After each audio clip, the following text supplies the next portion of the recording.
historical components that make us who we are, because if you look back, over the years, for thousands of years, Celts have inhabited this land at the north of Britain. So in terms of human history, or in terms of the history of this piece of land, we've only been part of the Union for 300 years, which is a pinprick compared to how long we were cutting about doing our own our own thing to varying degrees. Mm-hmm.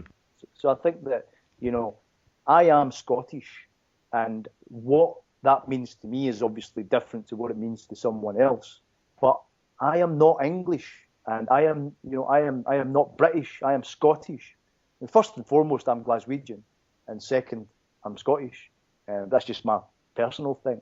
What makes me Glaswegian and what makes me Scottish, for me, is, in addition to the arguments made by the head, very much part of the reason why I want to be independent.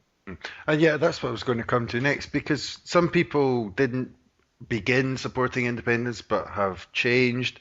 Other people, it's just always seemed obvious to them. With some people, there was a particular moment where they thought, right, okay, that's it. So what was it for you that attracted you to independence in the first place? Was there a particular moment, or have you just always felt that way? Or No, I haven't always felt that way. It was a gradual process. I mean, I do a lot on Twitter, and I've been working Twitter quite hard to promote the various projects that I've been involved in over the last few years. And periodically I get contacted by, more so recently, what's the easiest way to say this? I think I was under the radar a wee bit when it came to Yes, until fairly recently, because I made the decision that I was going to come out the closet type thing. I think there's a lot of people currently still in the closet, and I made the decision that I was coming out the closet, and I put the Yes twibbing on my Twitter photo, and then, obviously started this project, the Finn McCool thing, just to kind of come out and say, right, this is who I am, and this is where I am in terms of, this argument. But I've been contacted by some English people, and, and if I'm being honest, in the back of my mind, listen, I mean, I'm a struggling bohemian, surviving on super noodles most of the time. I'm in no position to be pissing any of my demographic off. So, English people buy books, and I've got my first novel, which is still, I'm still trying to sell that. There was part of me in the past thought, well, if I came out on the Yes thing, then Scotland only represents, I think it's something like less than 5% of the UK book buying market, So I didn't want to necessarily alienate 95% of the UK book buying market. Well, that's an interesting area. Why should it alienate book buying market? People in England will buy books by Spanish authors and by Argentinian authors. Why should it necessarily alienate? Have you had kind of discussions where people have intimated to you that it would alienate English readers? Yeah, listen, I'll tell you what, from a purely selfish perspective, this is one of the, there are many reasons why I want independence, but from a purely selfish perspective, in terms of who I am and what I do for a job in the creative sector across multiple mediums, in my opinion, all of our mediums in the Scottish creative sector are either directly or indirectly controlled by London. And I have personal experience of that, in that my first novel, Coconut Badger, which is set in a fictional Glasgow housing scheme, I made the decision that the vernacular was going to be written authentically. So I made the decision to write it using phonetics in the same way that Irvin Welsh does. And I was unsuccessful in getting it picked up by an agent or publisher, so I had to self-publish. But I had a couple of agents, a couple of publishers intimated an interest in Coconut Badger, but the first thing I was going to have to do was change the phonetics and remove that regionally authentic component to it, because people would struggle to understand it. So there's an example of London stifling the regional authenticity. I think in Scotland, in the Scottish creative sector, regionally across Scotland, our regional diversity and authenticity is currently being suppressed and has been suppressed for many years. And I would hope that in an independent Scotland, that those shackles would be lifted, if that makes sense. Yeah. But in answer to your original question, I was contacted by English people who were saying something along the lines of, what's the deal with why do you want to be independent, those types of things. And I lived in, so I mean I've spent a lot of time in Manchester and London. I lived in London for 4 or 5 years. I almost married an English girl. I love England and I love the English, but there's no getting away from the fact that some people in England see me or someone else wanting independence. Some people in England take it personally, and as you say, I don't think there's any reason why they should. Do you think that's the reason why a lot of artists, as you said, as you described it, are still in the closet? Yes, I think so. I think that the creative sector in Scotland is, in my opinion, currently not in fantastic shape across multiple mediums. And I want to try and help the Scottish creative sector by doing my bit. Not that I'm any great shakes, right? But I want to do my bit. I want to try and help build the Scottish creative sector across the mediums that I'm involved in. Well, you used to be involved in an educational group for writers. Well, that Stage to Page isn't an educational group as such. What it was, when I wrote my first play, I was struggling for access to actors, and I was struggling for access to space. When I can't speak for everybody, but when I am writing a play, I benefit from development work. So get some actors in a room and start doing a bit of work on scenes.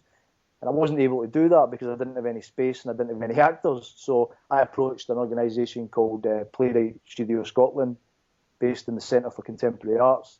The lady that ran it at the time was Julie Ellen, who's now the artistic director at the Beacon Arts Centre in Greenock. And she agreed, and she was very supportive, and she agreed to take care of the kind of admin back end side and the space and the rent. And we started this monthly workshop where playwrights could send in scenes from work that they had in development, and then on the night, people would turn up, actors would turn up and volunteer their time, and 3 scenes would be workshop, and each month we had a different industry guest.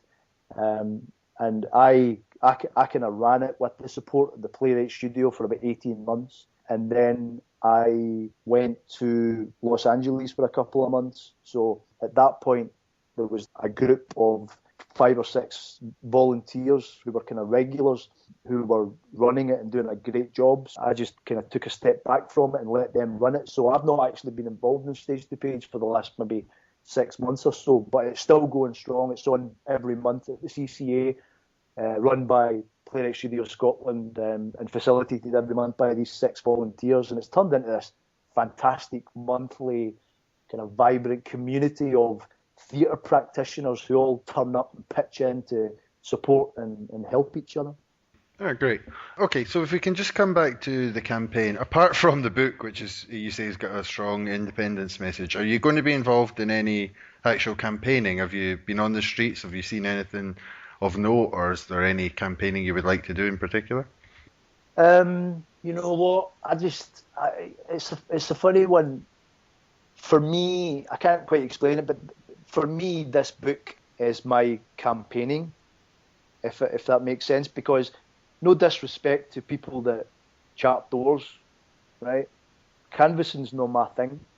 Yeah, I actually campaigned for David Kerr. When I first moved back from London, there was a by-election, and David Kerr was up for it, and I helped out on the campaign, did some canvassing door to door and stuff like that. And to be honest, it's just not my thing.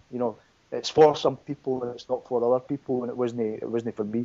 I mean, I can't stress to people enough how time consuming it is. It actually is quite time consuming writing a novel, and then the subsequent, obviously I don't have a publisher, it's just me on my own, so the subsequent promotion of the novel, interestingly enough, has been pretty much done exclusively using Twitter. So it'll be interesting to see how well the novel does, because if it does do well, it'll be pretty much as a result of Twitter.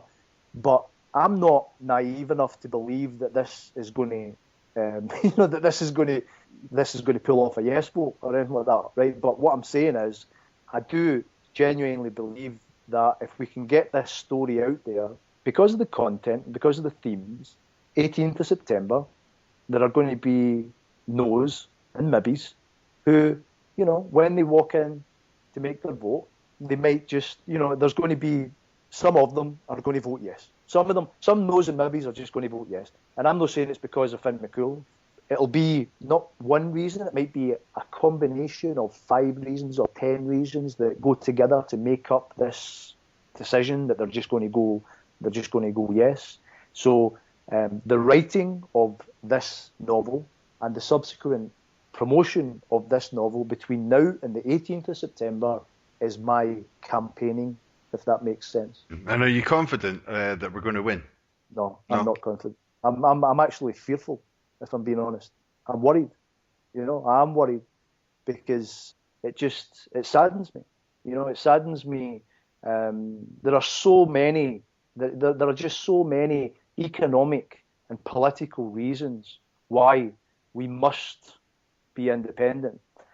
And yet, when I, speak to friends, family, contacts, there just seems to be this. I can only describe it as a lack of confidence, and it's a source of sadness to me because I want the people of Scotland to be confident and look into the future with a strong sense of self-worth and belief.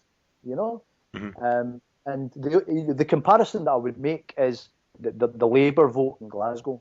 I mean, there are people, not so much recently, it started to change, but maybe 10, 20 years ago, there were people in Glasgow, and they're still out there, who were voting Labour just because it's what their mum and their dad and their grandparents did and everybody in their family did. And, we've been part of the Union for 300 years, and I'm afraid to say there's a lot of people are either going to abstain, maybe on the basis that they've been doing it for 300 years. Bad habits are sometimes hard to break. So I think that's a good point to finish up. So thanks for coming on, Mark. That was great. Thanks for having me. So there you go. That was Mark MacNicol. In the next couple of weeks, I've got quite a few podcasts lined up. Some will be more along the lines of some of the lectures we've been covering, but I can guarantee you I've got some very good guests lined up as well, although I'm not actually allowed to say at the moment. However, that's us for this time. As usual on the Scottish Independence podcast, the guest gets to choose the tune, and Mark chose this one. So, speak to you next time.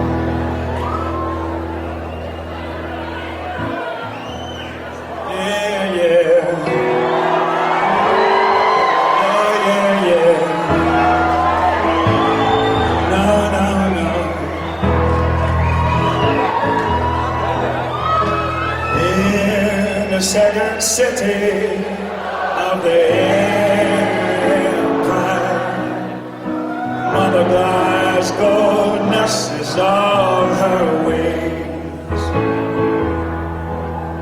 and trying hard to feed her little starlings. Unconsciously she clips their little wings. Glasgow sucker is perpetual, nestling the Billy and the Tim. Oh, I dreamt I took a dander with St. Margot to try to catch a fish that couldn't swim.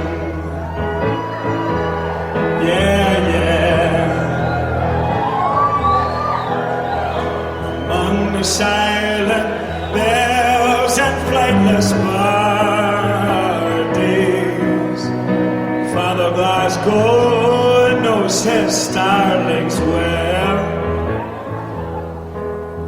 but he won't make his own way up to heaven by waltzing all his charges into hell. And Mother Glasgow sucker is perpetual. perpetual, the desolate.